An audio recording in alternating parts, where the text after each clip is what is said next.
¿Cómo está? Muy buenas tardes. Doy inicio a la videoconferencia del Grupo 1.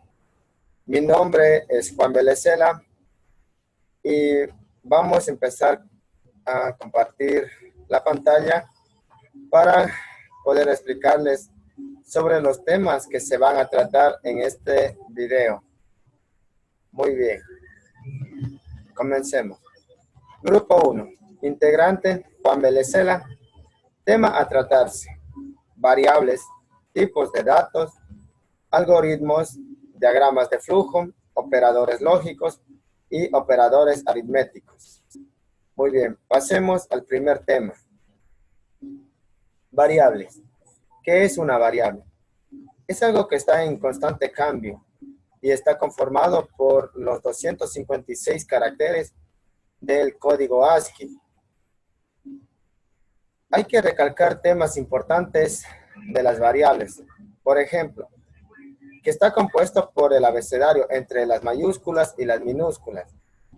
Jamás puede ir un número al principio para que sea considerado variable. No debe de tener espacios en blanco. Pues bien, ya que si declaramos una palabra, pues no tiene que tener espacios en blanco. De lo contrario, el lenguaje de programación lo va a soltar como un error y no va a ejecutar. Otro punto. No debe ser muy larga. Dependiendo del lenguaje de programación en el cual se esté trabajando, algunos permiten variables más largas y algunos variables no tanto.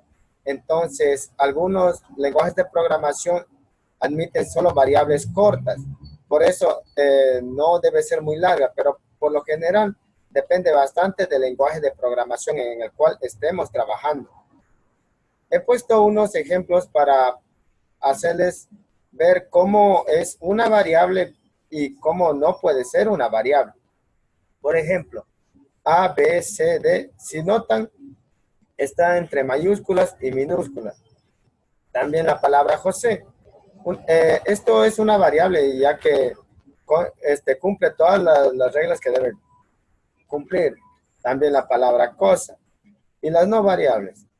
Como decía, los números no son considerados variables. En el lenguaje de programación no los coge como variable. Si ponemos un número y una letra, tampoco es una variable. O si agregamos la misma palabra José, pero con un espacio, tampoco es una variable, porque el lenguaje de programación le va a saltar un error diciendo de que no reconoce a la variable. Y acá le puse otro número con una letra mayúscula, pero tampoco es variable. Estos son los ejemplos entre variables y las que no son variables. Pasemos al siguiente tema para explicar. Tipos de datos. Muy bien. ¿Qué es un tipo de dato? Es la propiedad de un valor que determina su dominio. Muy bien. Hablando en temas de programación, estos son los tipos de datos más utilizados: enteros, reales, caracteres y cadena de caracteres. Entre los enteros tenemos todo lo que son los números que no tengan ninguna parte decimal, ya sea pares o impares: 2, 5, 8, 12, 20, etcétera. Y esos los vamos a representar con INT para declarar esos como números enteros. Ahora, en los reales, los reales tienen una parte entera y una parte decimal. Yo les he puesto los ejemplos para que vean: 2.20, 7.15, 25.10, etcétera. Y a estos los vamos a declarar con la palabra doble o float, que solo con estos podemos declarar como es números reales en un lenguaje de programación. Los caracteres, pues, está conformado por el abecedario y también por, por las letras, del abecedario y los números y entonces a estos también en ocasiones los podemos declarar con INT. Cadena de caracteres. Por ejemplo, yo les he puesto hola y cosa. Esto es una cadena de caracteres porque, como bien, todo esto son caracteres. Entonces una cadena de caracteres va solamente agrupada. Y para declarar como una cadena de caracteres, pues siempre los vamos a tener que declarar con string o con char. Eso es en tema a los tipos de datos que tenemos en programación. Comúnmente estos son los más utilizados. Obviamente hay muchos más tipos de datos, pero yo los he puesto los que en realidad están siendo más utilizados. Pasemos al siguiente tema. Algoritmos. ¿Qué es un algoritmo? Son un ciclo de pasos que uno se debe seguir para resolver algún problema que tengamos. Este es un algoritmo. Temas importantes de un algoritmo son estos aspectos de un algoritmo. Tiene que resolver el problema. Pues si bien es cierto, si tenemos un problema y estamos realizando un algoritmo para resolver ese problema, pues de lo contrario, si es que hacemos un algoritmo y no resuelve el problema, pues de nada nos sirve. Por eso dice que debe resolver el problema. Es parte fundamental del algoritmo. Son independientes del ordenador. Pues bien, un algoritmo nosotros lo podemos hacer en un borrador. Y dependiendo al algoritmo que estemos realizando, podemos también programar en un lenguaje de programación para, dependiendo del algoritmo que hayamos realizado.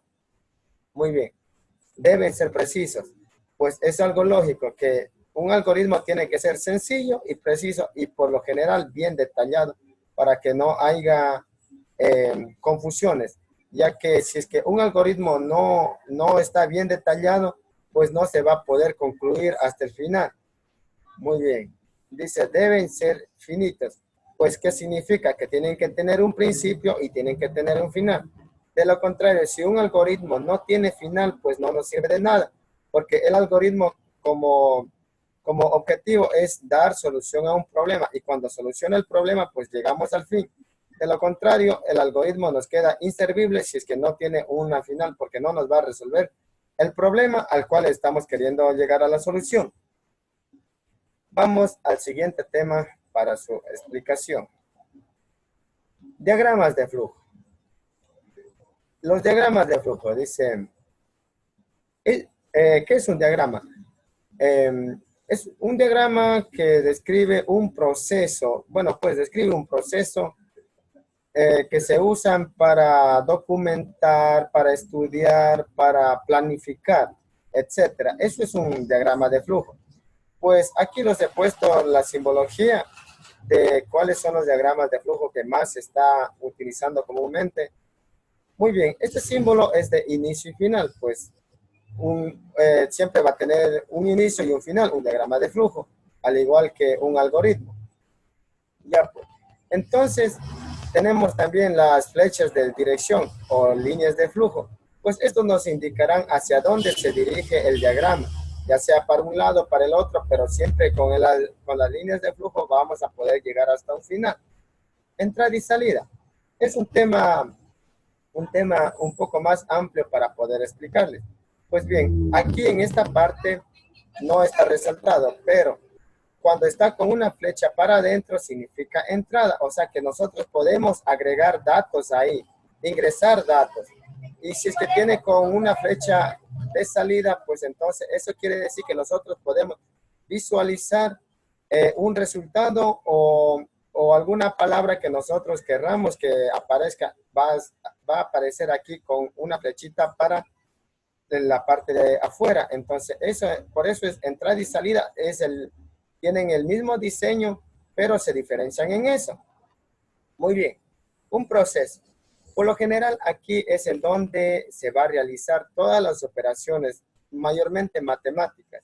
Se va lo que son sumas, restas, multiplicaciones o divisiones, se va a realizar aquí en el proceso, ya que solo en en este diseño nosotros podemos colocar lo que es un proceso. Muy bien. Decisión. ¿Qué es una decisión? Una decisión, por lo general, va a trabajar con los operadores lógicos, que vamos a ver más adelante. Y también una decisión, es algo muy complejo, porque va a tener siempre solo dos resultados, un sí o un no. O en muchas ocasiones, no sale con un sí con un no, sino sale con verdadero o falso, pero es lo mismo. Pero siempre una decisión va a tener dos resultados, un sí y un no. Ya vamos a hablar de cómo se utiliza eso. Sigamos. Muy bien, aquí yo les he puesto un ejemplo de un diagrama de flujo.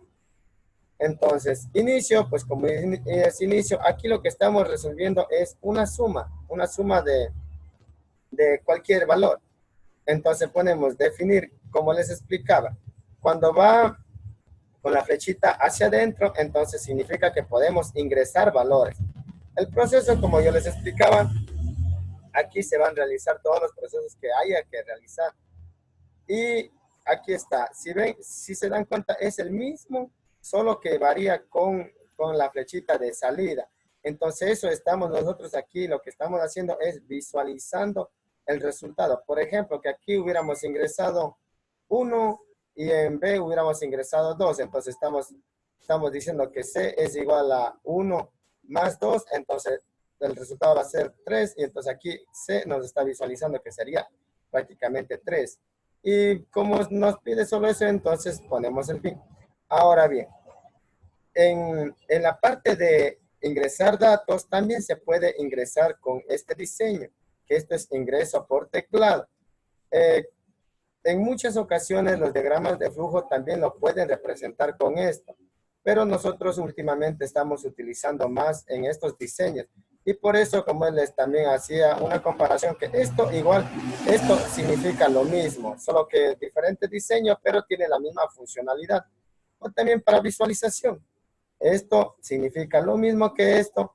En muchas ocasiones ocupan esto, pero ahora más se está utilizando con estos diseños. Esto es un ejemplo de cómo funciona un diagrama de flujo. Pasemos. Vamos a los operadores lógicos. Si recuerdan de lo que les estaba explicando, en una decisión que es en forma del rombo, pues bien, solo ahí podemos trabajar con estos símbolos. No podemos hacer nada más que trabajar con estos símbolos en una decisión, que significan igual que, mayor que, menor que, mayor o igual que, menor o igual que, y distinto que.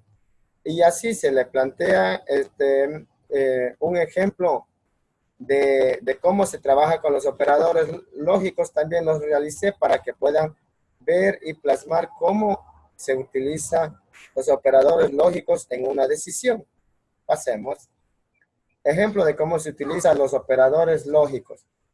Muy bien, inicio, definir A y B. Muy bien, esto es lo importante. Como yo les explicaba, siempre va a tener dos salidas, un sí y un no. Aquí estamos preguntando que si A es mayor a B. Si de ser así, pues entonces nos va a visualizar A. De lo contrario, va a venir, como es el proceso por acá, por el no, nos visualizará el resultado de B y llegamos a un fin. Entonces, eso es a todo cuanto puedo explicarles con los operadores lógicos. Pasemos a un siguiente tema. Muy bien. Entonces, tenemos los operadores aritméticos. ¿Qué son los operadores aritméticos? Son aquellos que manipulan datos, ya sean enteros o reales. Muy bien.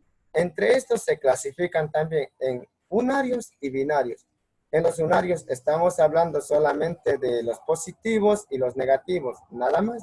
Y en los binarios estamos hablando de las operaciones comúnmente conocidas de las matemáticas, que sería más, pues la suma, del menos sería la resta, multiplicación, el asterisco, y la división, que es el símbolo de división.